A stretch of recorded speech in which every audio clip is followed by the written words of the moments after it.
There are a lot of familiar faces here, and a lot of us have been here since 2018. So when I was asked to put together a talk for the Expo panel, I was like, okay, so what do we really want to talk about, and what do we need to get off our chest? So let's unveil the elephant in the room. Thank you for that beautiful introduction. The Dhaka Private Club, as we like to call it, is based loosely, because this is Africa, not Europe, on the Spanish social club model that was born around 2011, 2012 in the Catalonia region of Spain, people in Barcelona. And through those connections and through connections from Amsterdam, we had heard about this thing called the Cannabis Social Club. So then in 2015, we had such an amazing double whammy trip to Barcelona. This mind-blowingly huge expo, plus our first visit to Cannabis Social Clubs. And then fast forward 4 years, together with our dear friend Kenzie, who's very part of our team, who lives in Barcelona, we formulated the the Dhaka Private Clubs project here in South Africa, and that was obviously following the Constitutional Court judgment.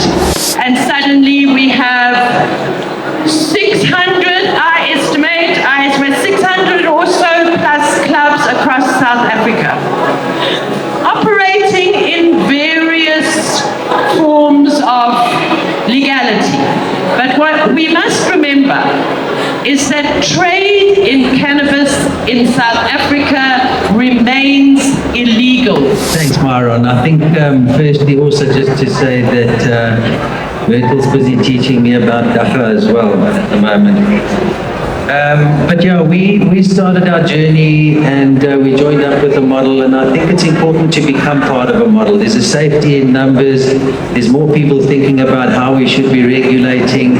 Everybody's got some form of self-regulation, but we just found that we needed something that was more specific to what we wanted as an end goal. And for me, I want to put it plainly, if you don't have a model that's thinking about 45 million people, black people in South Africa, you don't have a model. At the mushrooming of these shops which show no respect for the notion of private space and the notion of a private club, and who are riding on the coattails. And I do think that, to some extent we've got to be a bit less naive in,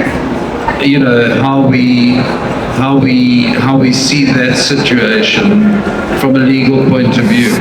Listen, there's no part-time cannabis, so you can't have another job and do this thing part-time. So then get in there properly and have some guts, and then stay poor for nothing less than 3 years. Let's not reinvent the wheel. It's already been done. Cannabis clubs are there. We need to lobby together. We need to support each other in the space and protect the space. Let us be responsible.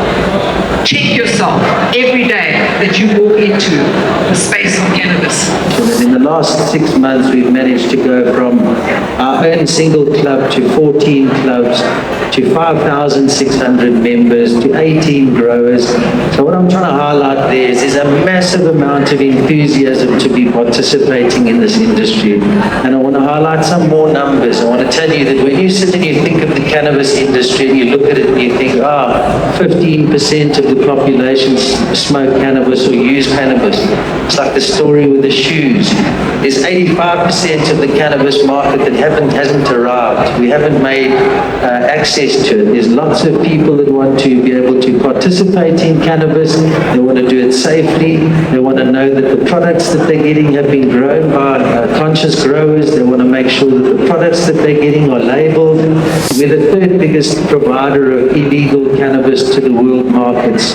It's a 28 billion rand market space as we currently sit, and I think it's probably more.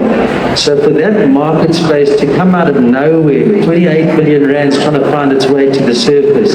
My last word would be actually 2 words. It would be harm reduction. I believe that the Cannabis Social Club model is all take responsibility for yourself, check yourself every day and what you're doing, why you're doing it, and why are you joining a cannabis club. What are the benefits of the cannabis club?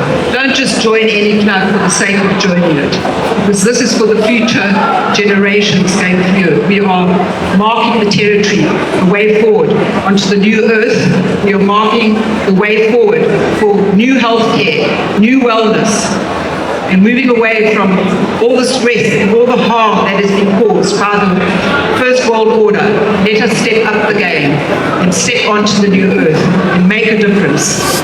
For me, if you're going to be in the space, go looking for a club that has got some form of track and traceability. Make sure that you're signing into something and agreeing to something with them. Make sure that they're practicing harm reduction. Make sure that they're checking everything that they have to in terms of what's on the back of a label. Let's get into that space. What is it that I'm putting in my mouth? Make sure if you're introducing someone to the cannabis industry and they happen to be an edibles person, don't punish them, give them a 5 or a 10 milligram easy entry, or you're going to chase them away for life. Let's have that 85% of the population that's not yet using cannabis to come in and use cannabis responsibly. From my side, really just saying that the benefits of self-regulation are evident from this expo and what is going on here, if you look at the progress in this industry. But there are unbelievable challenges coming because, as other speakers have said, a whole lot of people will jump on the bandwagon and will not comply with these precepts.